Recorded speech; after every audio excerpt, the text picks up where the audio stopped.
Hi guys, my name's Lorraine Copes. Welcome to episode 21 of Thursday Night Takeaway. We're going to be joined by Zoe Adjonyoh, who has now requested. She's one of two people that have requested. Don't know who the other person is, but anyway.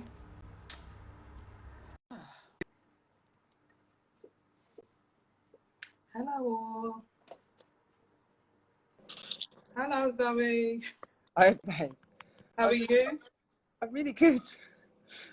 Sorry, I really finished writing because I don't know who native Bournemouth are, but lol. I know. I saw two requests come up and I'm like, who's this? But anyway, Amanda. Just had a panic. I couldn't get onto IG Live. You know, Instagram's changed. I know. And I was sat there for ages trying to find how to go live. But anyway, so I started sweating a bit in panic. Like, anyway, how are you? Really good, actually. Yeah. Well, thanks. I've adjusted back. Obviously, got back from New York last week and doing the whole quarantine bit. But so a bit of jet lag first couple of days, and readjusting to this crazy ass country. Hasn't changed. Yes. If anything, it got worse while I was away. But otherwise, I'm really well. Yeah, good. So can we start by you just introducing yourself and telling us what you do? God, my face is really close up, isn't it? Hang on. It is, but it's really clear. So, I can move in. So yes, hello everybody who's watching. My name's Zoe Adjonyoh, and I am a chef and an author and a food activist. I am the founder of Zoe's Ghana Kitchen, which has a cookbook by the same name, out now, for everybody who would like to get that. I'm the founder of Sankofa, which is another West African dining concept, and the co-founder of Black Book, which is a platform for promoting diversity in the food industry, hopefully on a global scale to make a meaningful difference to the conversations around, anti-racism and specifically in the hospitality and food industry. Yeah. Super. And if we go back in time, so bless the person that wanted to join. I think they want to promote themselves a bit. But anyway, go ahead. So if we go back into time then, Zoe, just tell us a bit about your route into the sector, because it was quite unconventional in ways. Yes, it could take the whole hour to do that, but I'll try. Just top line. Top line's fine.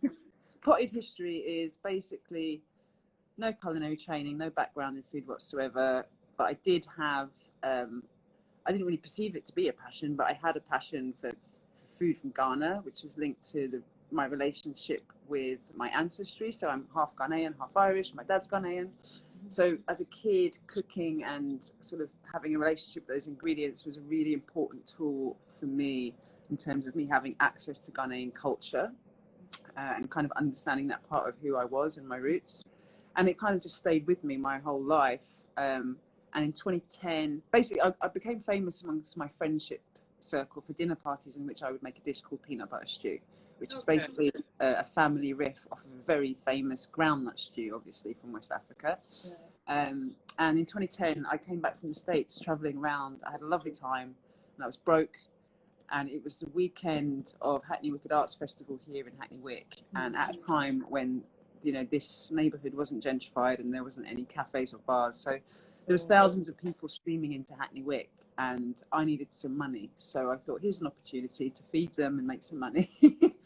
So I did that, and that's how it all started. Really, basically that created a lovely social vibe outside my front door, but it raised a lot of questions, not from people to me, and those questions included, they didn't know where Ghana was for a start.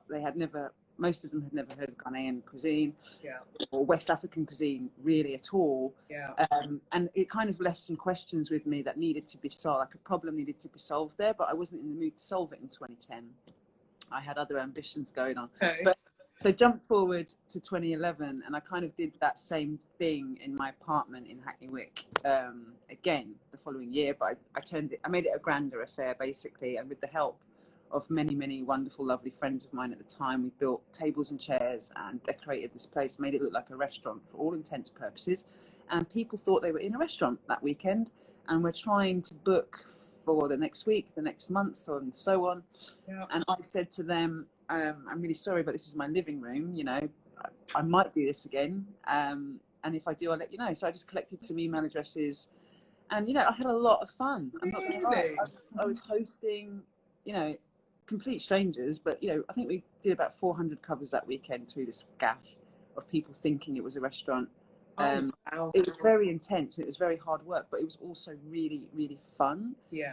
So I was introducing something to people that I really cared about and loved, and they were enjoying that food and they were enjoying it in the space that I created. And, you know, I loved that, all of that. So, and that's how it started, basically. So that's where it began. Sure. And when was your book published? When was the book? What year? 2017. Okay. Yeah. And it took a while to publish it, actually. I actually wrote that book in 2014. Did you? Yeah, and it was supposed to come out in 2016, and then they delayed it for a year. Yeah. Because I think they wanted me to go head to head with Lope Arayu. His book Hibiscus came out. Yeah. But yeah, so it was actually written a very, very long time ago for me now. Okay. But it's kind of, it still remains what it was, you know, it was basically a love letter to Ghana, very much based on trips I'd made there, reconnecting with my family and discovering is. But, you know, it's a cookbook, but it's more than a cookbook, I like to think. It's got recipes in it, but more of, you know, somebody, actually Rosie yesterday kindly described it as more of, I mean, it's a cookbook with kind of memoir woven into it.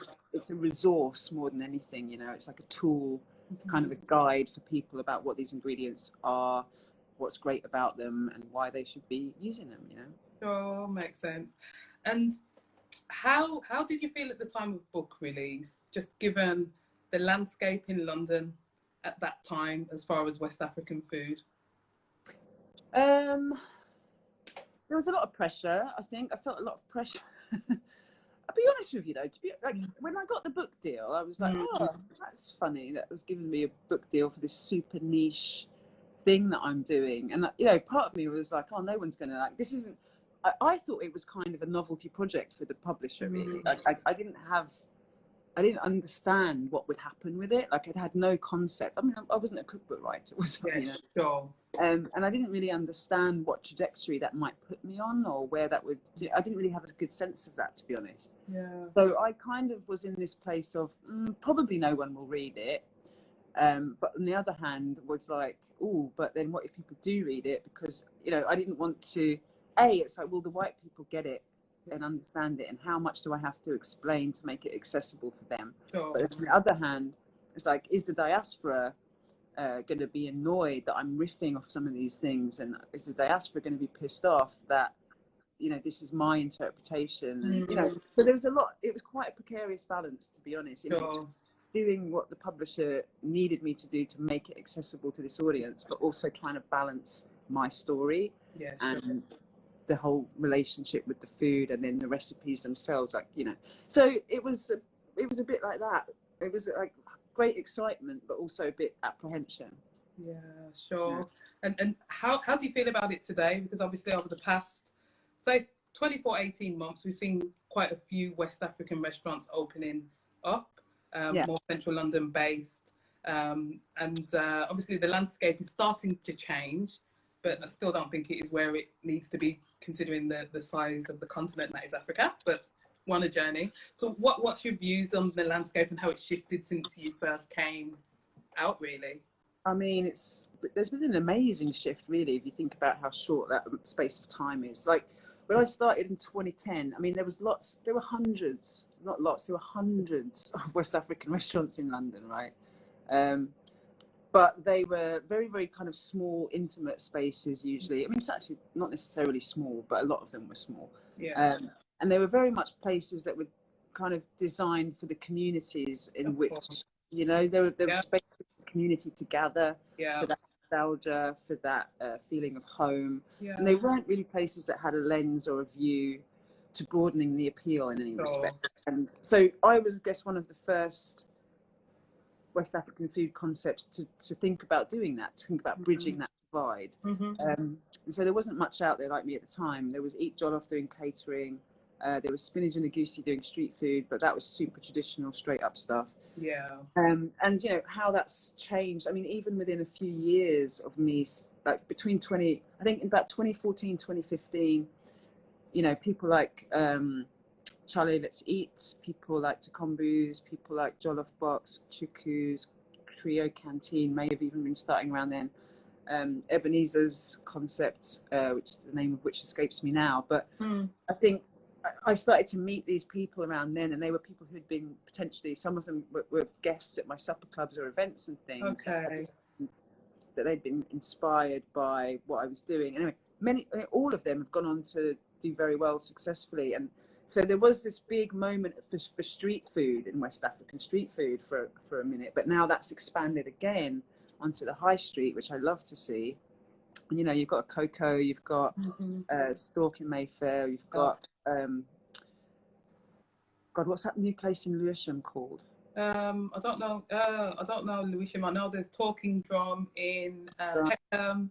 Yeah. But there's been quite a few, right? Yeah, I mean, there is almost an abundance of West African restaurants, but we're still lacking from the rest of the continent, you know, and it's taken, I mean, you know, oh, actually I should have mentioned the Groundnut. Obviously the Groundnut started shortly after I did as well, and they did some great work in kind of out of the fast casual space and kind of into that more, going towards, you know, a more refined dining thing. But yes, so I'm hopeful about all of that it has grown fairly quickly when you consider how the gap in between whatever was before people like me, not much I don't think, but so yeah, you know, West Africa has definitely had a good light shone on it, through the Groundnut, through me, through Lope, through all of the food businesses that are operating in that space. But yeah, the rest of the continent still hasn't really had a moment yet. I've seen Kenya's rising, like Jikoni and restaurants like that. But you know, we still, and even South African restaurants, there's a few more of those about now. But I feel like the rest of, you know, we don't hear about Ugandan food, we don't hear about Zambia, we don't hear about any of that sort of lower West. It's endless. But what do you think I was going to say, what do you think the key barrier is? It's it's education, it's relationship, but it's also space being given to people to celebrate and talk about these things. I think, you know, one of the key things, what was clear to me is if people are coming up to me saying, oh, you're an inspiration, when I don't know what the fuck I'm doing, and I'm talking about like 8 years ago, you know what I mean? Like when I first started, and I was like, what do you mean? Like, I'm just figuring it all out as I go, kind of thing. People need to see examples that they can, of course, either climb to or be inspired by, or have a template. You know, people need that, and there just isn't that happening. You know, there's still that thing of black chefs or chefs of color not necessarily wanting to cook food from where they're from because of this kind of awkward relationship with what success looks like in the UK food industry, and because there's a lack of space for chefs of color generally, and there's a definite lack of space for talking about African food in inverted commas.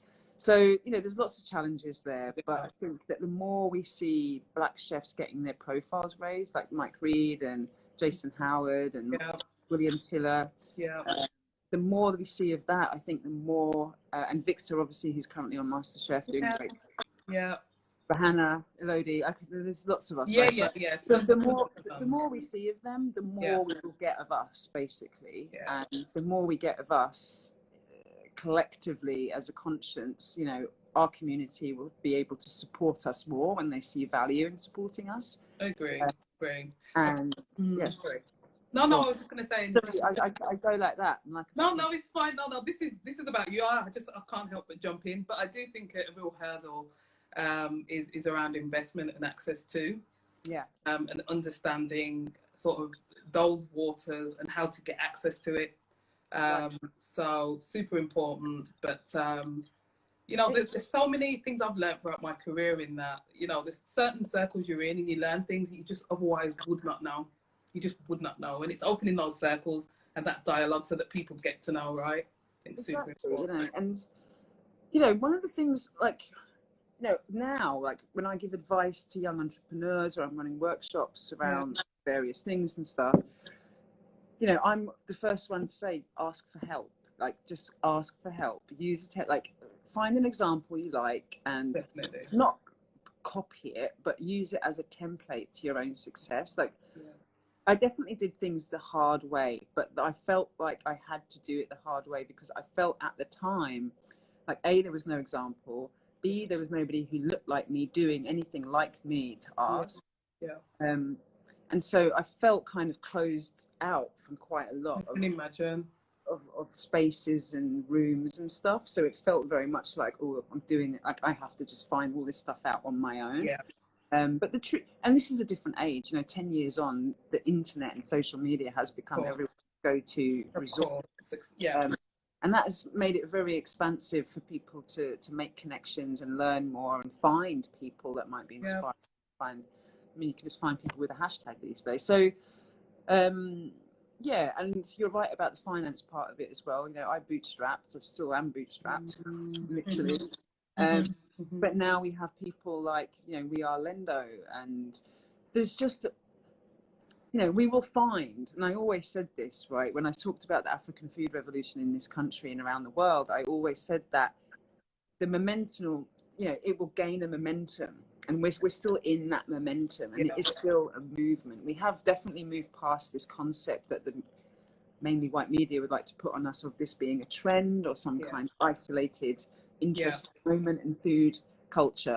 But actually, no, we are on the precipice of discovering and sharing, not discovering, sharing what we know to be fantastic about this continent's food. And we're only at the beginning of our own gastronomy journey with it, you know, and there's so much to do and explore there.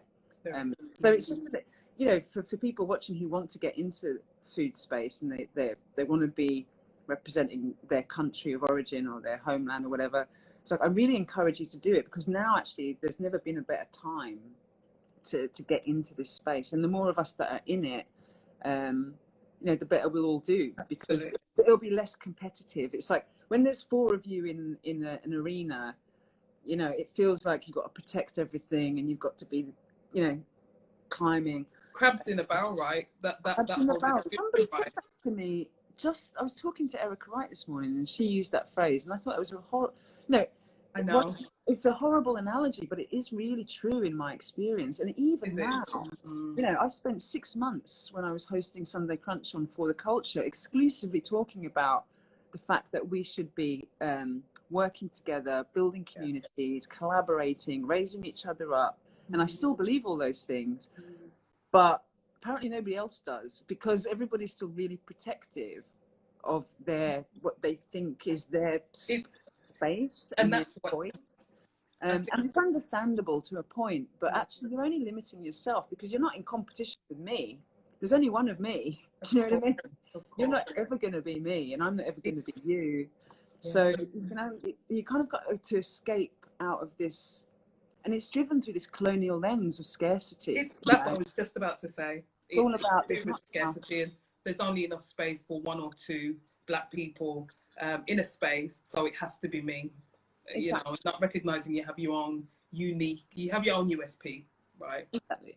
And so, you know, I will put my hands up. When I started in 2011 to 2012, 2013, you know, I was the only person in this space up against a lot of frozen cold doors, heavy doors. And I had a lot of educating to do. I had a lot of learning to do at the same time. And I was really trying to, you know, the bigger thing was always to break down the doors for the people behind me. But at the time I was in it, it became very clear very quickly that, you know, there wasn't going to be space for more than one of us at a time. And I had to get my shit really together before I think about helping anybody else or raising anybody else up. Do you know what I mean?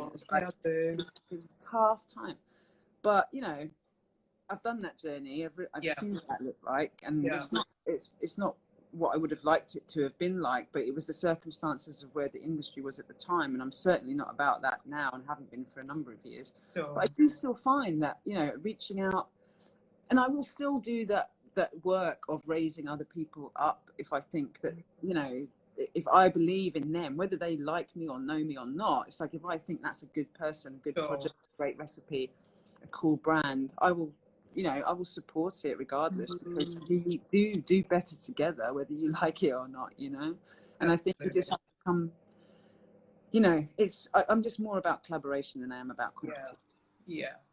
I'll hear to that. But so question for you now then. So, you know, who you describe or how you describe yourself at the start. You've obviously evolved from running a supper club. You've had your book published. I noticed it's been republished or relaunched, or since you've been talking about it a bit fairly recently. Am I trying to sell my book? Is that what you mean? No, you're just talking about it. It's not there, but it's there. But so what's shifted with the book? Has it been republished or? It has been republished. So it's been republished in the States, which is great. Okay. And it's also getting republished here in the UK in February. So, okay. And in February it'll have a new jacket here, so it will look a bit Brilliant. different. Yeah. You'll have a new introduction. Yeah. But it's still the same book. It's still the same recipes. It's still the same stories, you know. Okay, but yeah, I'm brilliant. glad they finally republished it, because it's been out of stock for over a year. Yeah. It only took a whole Black Lives Matter movement for that to happen. For it to move. Yeah, of course. Rolls eyes. But anyway, and so what else are you doing? What else are you doing now? So you're not running supper clubs anymore? No, or are you? Off the table for now until this pandemic really. We need to have a much better grip on it before I will even entertain endangering other people or myself. But what am I working on? Obviously, Black Book. You know, we've kind of we're trying to be a little bit less loud right now while we configure ourselves for all the things we want to be doing in 2021, and also taking a bit of time out, because we all have other jobs, you know, and businesses and stuff as well. But you know, we're quietly working on that in the background, and that's, you know, when we tell you what we're doing, it will be exciting and cool. And what else? I mean, Ghana Kitchen, obviously the shop at the moment. Oh yes. The Ghana Kitchen online shop, which is selling single origin spices from West Africa, and that's part of my whole decolonizing the food industry piece, which I'm really trying to build into all of my businesses now. So yeah, I'm wanting to have that relationship for transparency in the supply chain directly with the farmers and co-ops and producers, and also to make sure that that money is going back to them, not getting chewed up in the supply chain. So I'm in the process of merging all of my interests, which are a little bit political, decolonizing, spreading the love for West Africa still, and Africa generally. And I'm launching a new brand next year. I'm not going to talk too much about that, but that's big and exciting. And you know, there's a couple of things going on in the background, you know. Me in place. But you can't talk about on here, but super. I mean, I'm writing some treatments for books, and we'll see if they go anywhere. Oh, cool, brilliant. And so, looking back then, you talked about your history a fair bit in terms of how you've arrived here today. What are some of the key takeaways then, key learnings when you look back that you really carry with you today? What are they? Genuinely, God, I think one of my, a lot of my learnings have been around the importance of team, and having a team that firstly shares the vision that you have, and being able to communicate what that vision is to your team so that they can join in. That's super important. And being able to like have people around you that know more than you do, you know, so that you're not always having to lead every single element of the business so single-handedly. I think one of my key learnings definitely was, and again, this comes from not having access to finance and investment. I never had a pool of money to like hire a chef or hire. And frankly, there wouldn't have been anyone qualified to help me in the school I was looking for at the time. But just having the resource of people, to share the ideas with, to share the questions, the anxiety, but also the success, and just having people around you who can just help with the bigger parts of, you know, being a CEO of a company, which is, as soon as you start your own company, that's what you are. You're a CEO, the end, director, whatever you want to call it. It's like you're managing, and it's a lot of stress and it's a lot of pressure potentially. So having, you know, people on the team who are qualified enough to give advice and help with key decision making, I think that's one of my biggest learnings. Really, and something I've definitely taken into Black Book in terms of, you know, really being focused a bit more on how the team dynamics work and where the skill sets are, and playing to people's skills rather than making people do things that they're not that great at, or focusing on weaknesses. And yeah, I think just people, having good people around you, and if they're not in your team directly, having a mentor or many mentors, having a coach, having a cheerleader, so important. You know, all of that stuff is super, super important, just for your own mental health. And that's another huge takeaway, has been how important it is to balance work with the rest of your life and look after yourself properly and look after your head. Yeah. Properly. You know, I've got an amazing, you know, COVID has been a real gift for me, because it's really, I mean, I was already in a process of shifting my mindset from after when I was in hospital last year, but it's kind of given me the space to really reappraise all of that. You know, instead of having to work 16 hours a day up and down the country, just bang, bang, bang. Yeah, I've been busy, but I've had a bit more thinking space, and it's given me the time to kind of reset my mind, go back to myself, remember that my authentic self is actually really fucking cool and great, and I'm okay with being that, you know. Just the simple things have given me so much more space to be joyful and light. And, you know, having a meditation practice and all of that stuff. So I was about to ask that. So what is your self-care? You meditate daily? Yeah, so my day looks like I get up at 5. I meditate between 5 and 6, and it's usually I probably do like 2 or 3 20-minute meditations. I pick themes. Where my head's at that day. And so that first hour is really about meditation, for 50 minutes. And then I might, and then I do my morning pages, which I got from the Artist's Way many, many years ago, which is a great exercise to do.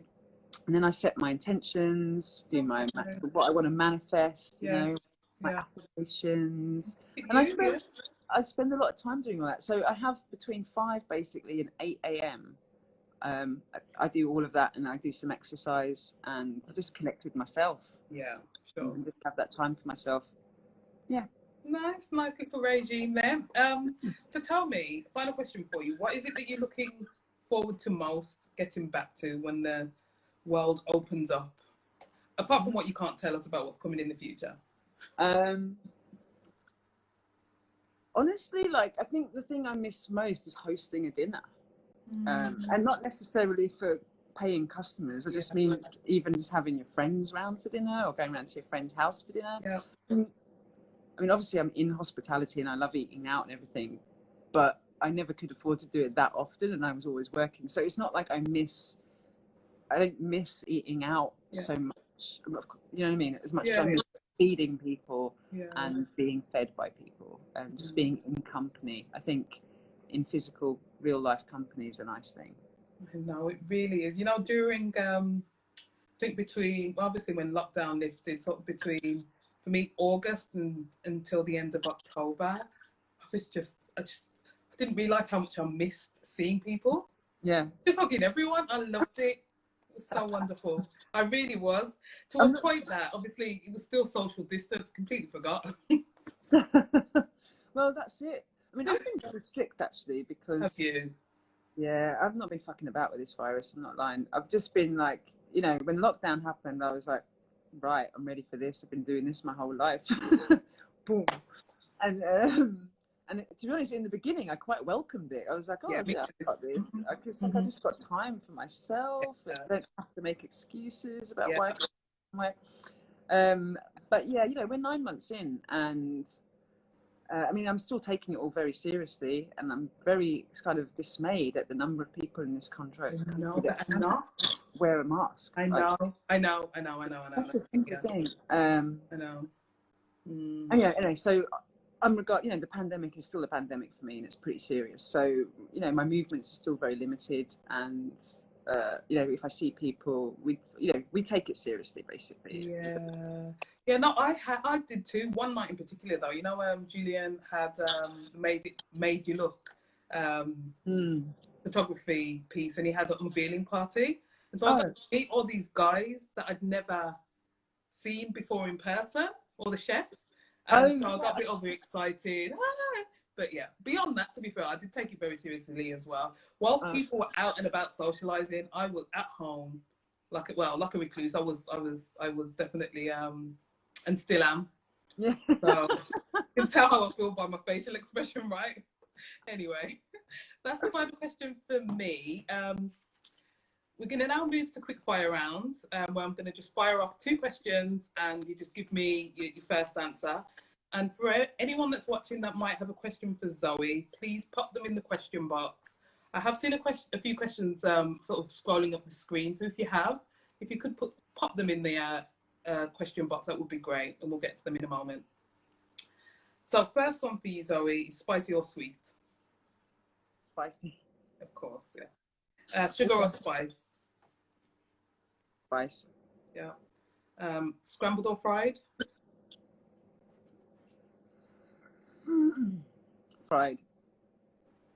Goat or beef? Goat. Pancakes or waffles? Pancakes.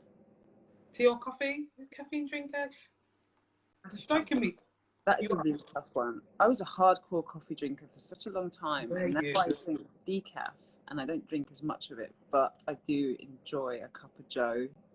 I really love tea. I drink so much tea, but I drink too much tea. Do you know what? If I could only have one of them, for the rest of my life, it would probably be coffee. Really? Yeah. What type of tea do you drink when you drink tea? Oh, Builders mostly. Oh, do you? Builders. But then, obviously, I have some soursop and hibiscus, and I've got all the lesbian teas. I've got all of that whole. Is that a thing? Lesbian teas? Is it? I mean, yes, it's probably not politically correct to say that anymore, but the lesbian, I'm saying it. Okay. Lesbian teas, like the herbals, turmeric. I mean, I have all of those. I wish I drank more herbal tea than I did Builders tea, and that's where I'm trying to get to. Okay. But the truth is, I drink a lot of Builders. Do you? Does the caffeine not affect you, sort of past beyond a certain time? It might be, but I'm such a high energy person anyway. Okay. I don't know. And also, I mean, I go to bed at like 10 p.m. Yeah, so do I. So I can't drink tea past about 2 p.m. If I drink it beyond 2 p.m., I am lying awake until like 2 a.m. in the morning. So I asked. Yeah. Yeah, I don't have that, but I mean, I definitely drink. I drink about 7 cups in the morning alone. Do you? It's about 5 cups too many. And I try to stop drinking it at about 11, but sometimes it pushes in. Oh wow, that's a lot of tea. It's my vice. It's one of my last vices, caffeine. Is it? Yeah. Okay. What's your favourite meal? What's your favourite food dish? Well, I mean, it's going to be ground nut. It's always going to be ground nut. Everyone who ever asks me, my favourite meal ever is ground nut, which is peanut butter stew, basically, with Gary, with plantain, like with the whole business. It has to be the full affair. With the yam, bit of fufu on the side, Gary, plantain, and it has to be made with mutton. Okay. Really, one of my 6, like a really slow braise cook. Oh, yeah. Yeah. What's your next in terms of types of cuisine? What's your second favourite? I'm probably going to say Italian. We eat a lot of Italian food because Sarah, my wife, is Jewish Italian heritage. So we eat a lot of Italian and Jewish food, and they are 2 and 3 at the moment on my list. Okay, cool. Apart from gefilte fish, which I will never understand. Where? What? Sorry. Gefilte. What is Gefilte. that? It's it's like a white fish. I don't know. It's just like cold white fish. I'm not Okay. like made almost like into a fish ball. Okay. Interesting. It's Okay. like, but it doesn't taste of anything. It's just kind of. Mm-hmm. It's one of those things actually that I've eaten and thought, I could do something to this to make it delicious. Like, why haven't you? Okay. Oh, it's missing it. It's missing it. But I Okay. feel like it's one of those historic foods that it just doesn't get messed around with. It's like it has to be pretty bland for it to be. Okay. Okay. Interesting. We'll wrap up in terms of this. I know we've got quite a few questions in the box. So, final two: marathon or sprint?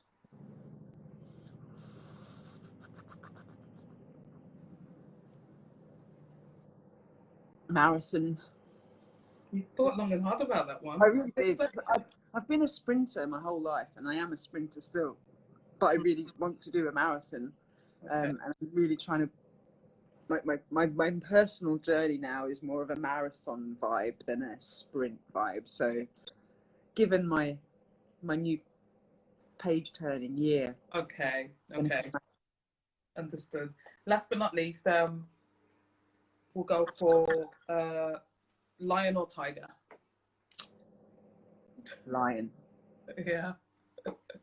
King of the jungle. Absolutely.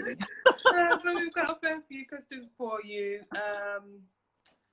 First one is, what's been your biggest achievement and still makes you proud? Wow. Marrying my wife. Really? Achievement. Well, I'm an actual living nightmare, or I have at least been up until probably quite recently. So to have this wonderful human commit to love me, for all of it, to see me and to see all of it and to love me. So yeah, having a happy marriage, I think, is my biggest achievement. If you mean in a culinary sense, my biggest achievement so far has probably been during COVID and doing that community kitchen. And the reason I say that is because it wasn't so much about the work of making the food or anything. It was more about the requirement of me to make myself incredibly vulnerable and talk about something incredibly personal in terms of my dad's mental health and things like that. That was a huge moment for me in terms of my own personal development. And it really it made me realize a lot of things about myself, but also about a community around me that I don't think I thought was there before, because I was so very well supported by people I didn't think would support me. So I think that's my biggest achievement, is getting over myself to ask for the help. Love that. Yeah. Oh, that's really, both of them are lovely. Next question for you, Chef Zoe. All love from Germany. Your book is so inspiring. It's not a question, just a statement. Thank you, Julie. Yes, sir. Please leave a review on Amazon. We've got a question here: plantain or plantain? So you've got a Caribbean and West African. It is plantain, as it is mountain. That's always my comeback. Is it mountain or is it not? But yeah. It's mountain. It depends where in England you're from. But mountain, but it's AIN, like plantain. No, it's different, babes. It's like there's so many words like this. No, they escape me right now. Fountain. I've got another one. Fountain. Like fountain. No, but Leslie, fountain. But actually, it's fountain. Fountain, like it is fountain. No, it's fountain. Plantain. What we need. Anyway, as far as I'm concerned, the answer is plantain. Okay. Plantation, unfortunately. Yeah. Okay. Another statement. You're doing a great job. Oh, cheers, Ruth. So lots of compliments coming in here. Another question for you. What advice would you give to new Afro business startups? Afro business startups, I would say,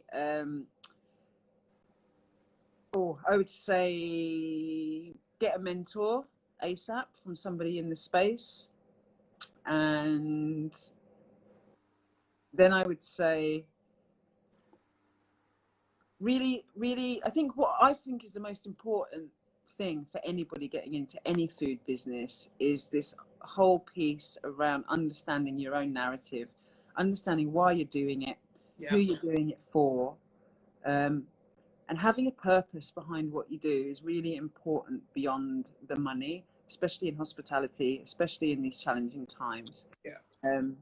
So yeah, mentorship, and really spend time on working on your brand personality, your brand voice, your brand audience, and your own story as to why you're doing it and for who you're doing it, and be very single-minded about that, and don't pay mind to people, the haters in our community who don't want to support us because they exist. I was doing a session with somebody the other day. I mean, I've even had this talking to Philip from Juma. He gets a lot of stick for not being authentic or Iraqi. This whole bit around authenticity and blah blah blah. It's like, look, if you know your food's delicious and you know that you have the story behind why you do what you do, and it's true to you, stay true to yourself. Basically, don't let haters put you off, and stay true to yourself. No, I hear that for sure. I couldn't agree more. Another question for you: what did you enjoy most about writing your cookbook? Finishing it. Pardon? What did you say? I said finishing it. No, that's not true. I mean, the biggest. Okay, so Rosie asked me this question recently as well. Well, not quite the same question, but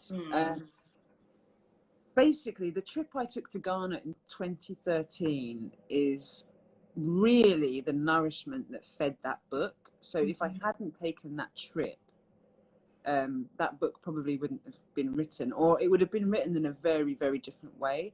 It probably would have been written in a way that is, without, I would have been looking to a lot of white chef books for an example of what a cookbook should look like, right?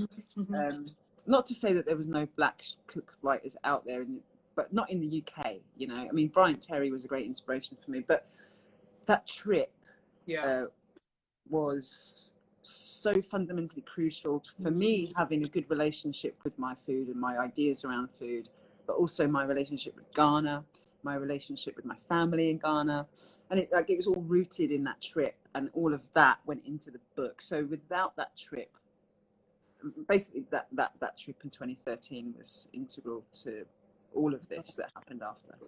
Super, thank you. Hey Clay.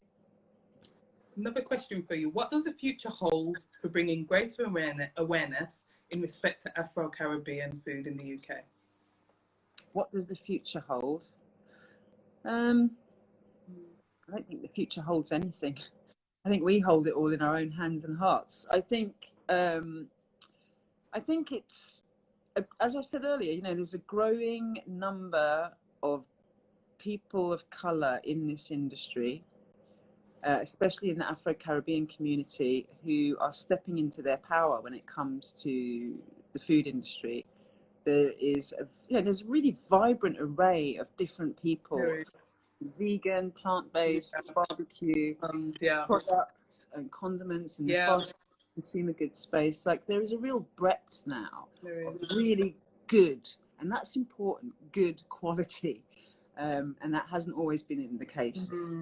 But the more of the good stuff that we shout about and share about, the more traction we'll get in this space. And it goes back to that. It just goes back to we must champion each other in order to grow and build out this community, and we must support each other, and we should collaborate where possible. We should share ideas, we should share resources, we should share intel.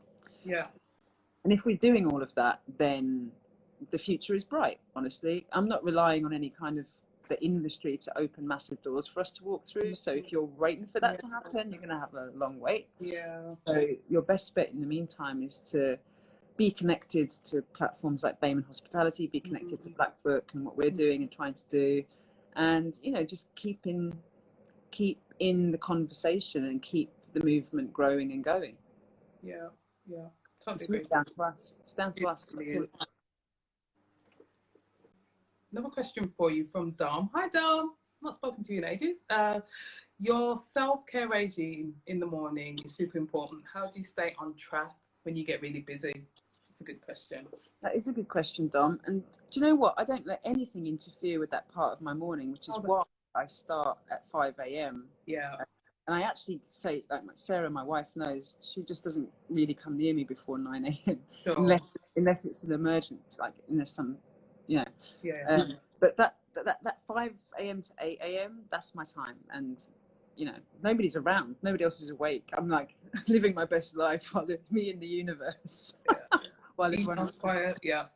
But yeah, I have a hard boundary around it, basically. That's what I've learned. Yeah. Amazing discipline.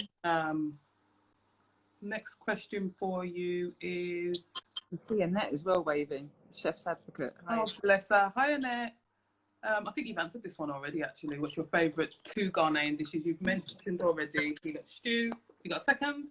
Yeah, goat-like soup. Okay. Specifically, goat-like soup from Pieces Chop Bar in Osu. So anyone ever going to Accra, go to Osu, find Pieces Chop Bar. I can't tell you the address, but I'm sure you can Google it. It's fun. I cannot tell you how. It's so good. Good. The thing that I miss the most is traveling. Oh my God, that is, I can't really hope we're allowed to travel in 2021. Me too. Just, the experience of going somewhere and, I think I mentioned to you before, I do the Caribbean, Africa a lot, and just eating food that is just... I know. Eating food. Yeah. But also, like, for me, traveling is actually really important for my... it's just what feeds me in terms of creativity and inspiration and all of that stuff. And it's really hard for me if I'm not doing something in another country, honestly. Really? And I was supposed to be a judge on MasterChef Zimbabwe actually this year, and I was so excited for that. Oh wow!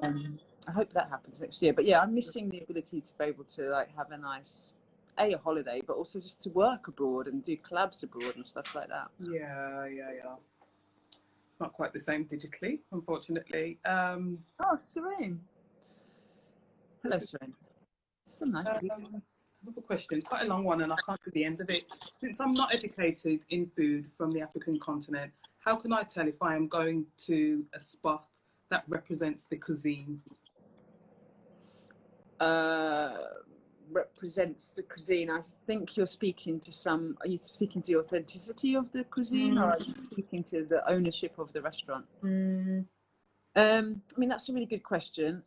And again, I've been asked what can it's not really for the customer to decide whether there's 2 parts here, right? So one is about, I would advocate that if you want to eat African food or West African food, you should probably go to a proprietor who is from that continent or in the diaspora or second generation. I don't think that would be hard, because I think if people are from the place, they will be shouting about it, because if the concept is linked to a specific region or country or something, I'm sure that would be very much part of the brand and part of the flavor of the experience. And on the website, they'll be talking about that. On social media, they'll be making those connections for people. In terms of the authenticity of a dish, that's a good question as well. And I think that's one that's going to involve a bit of research, and that is something the customer can do. What you can do is eat the same dish in more than one place and have a comparison for yourself. Or, you can look it up online and be like, well, what does this look like if I were in this country? If I was in Uganda and I wanted to eat ugali, what would that look like on the menu? And then you Google it, you see how it looks. You can read descriptions of what that tastes like. Then you go to the place and be like, I guess the point is, I'm saying you can't until you try it. You have to try it. Sure. But you know, to benchmark it, you can buy cookbooks from that country. You can find food bloggers from that country. You can, you know, there's lots of ways that you can verify it if that's what's required for you. But you have to try it first. You can't make a judgment without eating it. Yeah, for sure. Because, and also, you know, like authentic looks different for different people. Yeah. And I'm not even sure what you, honestly, you didn't even say the word authentic. I'm projecting that onto you, but I think that's what you're meaning. Yeah.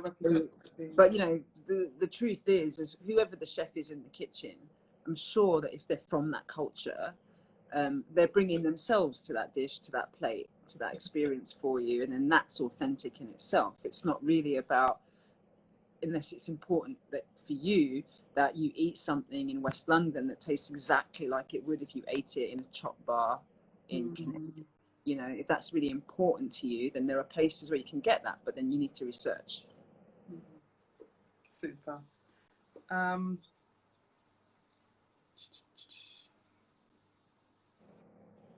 This is an interesting one. Do you feel West African food will get the same traction in the States? It already is. Yeah. Already is. I'm on that little flight past myself. Yeah. Yeah, you know, we've got chef Eric Adjonyoh, I can't fuck up his surname, Adjonyoh. Selassie does a lot of work out in the States. Shola, Studio Kitchen. Yeah. Kwame from Kiss and Kin. Kez Cravings out in California. She's currently doing really, really well on the Food Network or the baking competition, or I think it's a baking competition. And you know, they've all like Eric is also, he won like Bravo Top Chef. He's a judge on there now. Kwame won one of those other competition shows on local TV, and he's now a judge on one of those shows. So the diaspora are making waves in the States in a big way. You know, they're writing. Look at Tunde Way. Look at Kurt Cooks. Look at and there's a real new, and Chef Sawn and Serena, who's just said hello to me actually in this chat. Sorry, mate, I forgot to mention you. But there's a growing number of people who are not only interested now in what African food is, but really want to have a relationship with it. And again, and it's not just in the hospitality sector that's happening. You look at Essie Spice, you look at all the FMCG, all of the e-commerce platforms now. You know, there's so many. Agusi Foods in New York, Essie Spice. I don't know. There's a lot. So yeah, I mean, America's opening up, and it's a huge market. So lots of potential there. Cool. And you spend a fair amount of time there as well, right? Yeah, I'm moving there in March. Oh, are you permanently? Are you? Yeah. Well, I mean, yes, permanently. I've applied for my green card, but I mean, I still will be in the UK a bit, but less than I am now. But to be honest, I mean, I've been splitting my time 50-50 for the last 3 years, pretty much. Sure. So Sure. it won't be that much of a culture shock for me, but I will just, my permanent residence will be in Brooklyn, which is nice. Nice. We've got two final questions for you. What is an unusual food pairing that really works? This is a great question, and I've got a fantastic answer. Iru, which is ground dawa dawa. If you use, Sarah made me a chocolate cake using Iru in the mix, and it was divine. It was next level cake. I don't know how, but so what I should explain is, so Iru is fermented locust bean, and it's quite pungent. Yeah. It's like it's kind of, so it's used in a lot of stocks and soups and stews and things traditionally, and it's a flavor enhancer, and you would put it in at the beginning of the meal, and it will kind of just help build out the flavor and enhance it. It's quite very savory, quite protein heavy. So I use it in a lot of, when I'm doing vegan versions of things, I find it's really useful to replace that kind of savory protein meat vibe that you can get. But she put it into a chocolate cake. But the other interesting thing is it's got this kind of cacao nib and coffee notes behind it as well. it's a really complex ingredient, and it's really underused for so many things. So yeah, dawa, and you only ever need to use a tiny little amount of it because it's such a potent flavor combination. So it can last for a really long time. You can just get like, why don't you buy some from the shop? Anyway, you can get a small amount and it will last quite a long time. But yeah, it was just this really amazing, savoury, rich, chocolate, cocoa-y, but it had this kind of funk to it as well. But it was just really gorgeous. I couldn't eat it fast enough. Oh, wow. Nice. Is that the last one? I think it might be. Final one from Ruthie Betsource. How do you locate a good or the right mentor? Well, BAME in hospitality would be a first starting point. No, it's a question for you, so I'm only joking. No, you're right. Yeah, we do have an Elevate mentorship scheme for sure. But what's your take on how did you locate yours? How did I locate yours, the mentors that you've had in the past? Well, I didn't really consider that I had mentors in the past. I feel like I found all my mentors in the last year. So that's why I'm telling people, rush out and find your mentor. It helps. I mean, that's not quite true. Martin Morales from Ceviche was let me bend his ear a couple of times. But how I have found my mentors in the last year has been through reaching out through social media or finding somebody on LinkedIn and saying, hey, I really like what you're doing. Would love to connect with you. So just honestly, just reaching out and asking people. Yeah.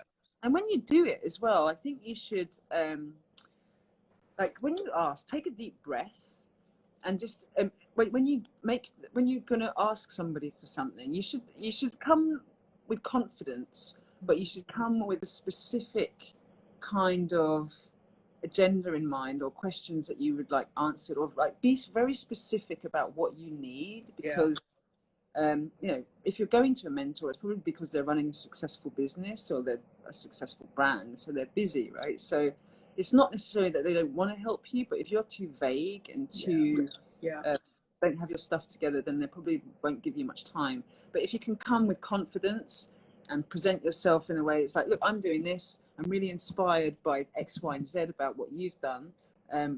It seems like there's a bit of synergy on how you've, branded, or the growth plan for your business, or the way you've pivoted, whatever it is that you're admiring. Give the compliment and say that what specifically you want their attention for, and that, maybe you don't have a lot of money, but you'd be like, I can take you out for a coffee, or, I can take you for lunch if you have the time, or in these circumstances, would you mind a 10-minute Zoom? So, you might not be able to help me, but I think you could.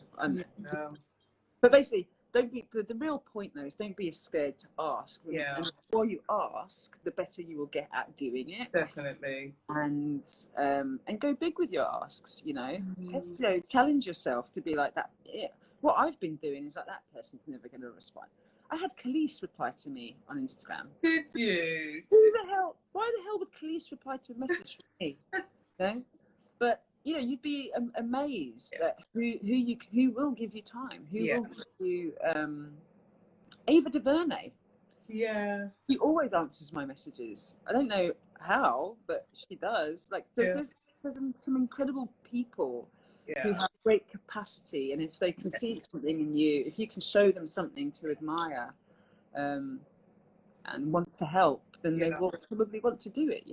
I totally agree. And you know what? I think inherently people often want to help others, obviously time permitted, as you said. And so people are usually afraid to ask the question, but, it's definitely worth having that conversation. So thank you for that. And I'll just add to that. I just want to make it's, is it Robert Cranfield? He's one of those motivational sort of speakers, but not so much motivational, but he speaks a lot on the law of attraction and positive attraction and things like that, which I would advise anybody in this IG right now to go and seek it out. Robert, he's got a really great way of communicating with the listener, and makes like kind of high convoluted concepts makes them very palatable and easy to digest and easy to kind of be okay with doing. Anyway, he's got a great seminar on asking, and you know, I think he says, "Oh, what the heck? Go ahead, do it anyway," because we're all going to be fearful. Like we all have a bit of fear around asking for something, and that's a society scarcity thing as well. But actually, there is an abundance of people out there who are willing to help, and you don't know what might come from asking. You might ask for reason A, but out of it you get B, C, and D. You know, or you get introduced to somebody else who can help or helpful. So yeah, don't be afraid to ask, and if you get rejections, don't take it personally. People have busy lives. Keep asking till you get the right answer. Totally agree. And you know, just adding to that as well, use this time, you know, appreciate that it's unpleasant for most of us being on lockdown, but one of the real gifts of this period, this 9 months for me, has been connections. I have forged so many amazing connections with people that have led to things, you know, by way of someone else. It's just been amazing. As you said, it just reminded me of that, in that you go with one intention and fruits are bared that you couldn't even expect. So utilize this time where people are in their houses. Yeah, and they, you know, people aren't traveling as much, so they're not like unavailable during those traveling hours. They're not flying around the world on 7-hour flights. They're not on long train rides. You know, people have more time now than ever before, in some respects. So yeah, it's a really good time to start reaching out and making a network for yourself. And not everybody needs to be a mentor. You know, that's the other thing. There's a really great TED talk on this. God, I wish I could remember her name. Do you know it? She did a black woman. She did a talk about like the 5 people you need on your team, and it's like one's a cheerleader, one's a mentor, one's a coach, one's a peer. Like they're all kind of related to your entrepreneurship or your business life, but they have very slightly different functions. You know, one trains you, one is like a you know, bouncy cushion. What do you call it? Physical friend, like or you know, they have slightly different functions, and you do need all of those different variants of people, and you might already have them. That's the other thing I realized. There were people around me that were these people, but I just hadn't put it together. Like So you know, look at your existing network already. It's like, hang on, I didn't even know I could. You might have a friend who's an amazing finance director at the company they work at, and they could probably help you with whatever your accounting issues are that you're struggling with. You know, you just never know, but ask. Yeah, for sure. Super duper. And I've noticed now that Instagram allows you to go on beyond an hour. I suppose that's part of the new functionality because we're 3 minutes past. I also heard that it allows you now, there's a way to have more than one person on a live IG. Is there? I've heard tell. I don't know much about it. Okay, well, or maybe I can select that random person. Was it in Brighton or somewhere that wanted to join? But anyway. Yeah, where are they gone? Let's give it. Where are they? Bournemouth. Yeah. Bournemouth. Well, if there's a West African restaurant in Bournemouth, I'm all about it. And go, people, and tell me what it's like. I'm not going to go to Bournemouth anytime soon, I'm afraid. But super duper. Right, Zoe. Thank you so much for joining us. Where can people find you if they want to check out what you're doing and keep up to speed with what's to come as well? Probably follow me really at Zoe Adjonyoh. I'm quite fairly active on social media. Super. Thank you so much for joining us, Zoe. I know it's been long overdue, but we got there in the end. Thanks for thank you so much for joining us. Thank you everyone who has tuned in. If there is anyone that works within hospitality, food or drink, please link in the bio. We're currently running a survey called Inside Hospitality Survey. Please spare 10 minutes of your time to just quickly complete it. That would be amazing. And we will use that information as insights to support driving change within the sector. So please head over there now. Thank you again, Zoe, for joining us. Thank you all for tuning in, and we'll see you next week. Take care. Thanks. See you later. Bye.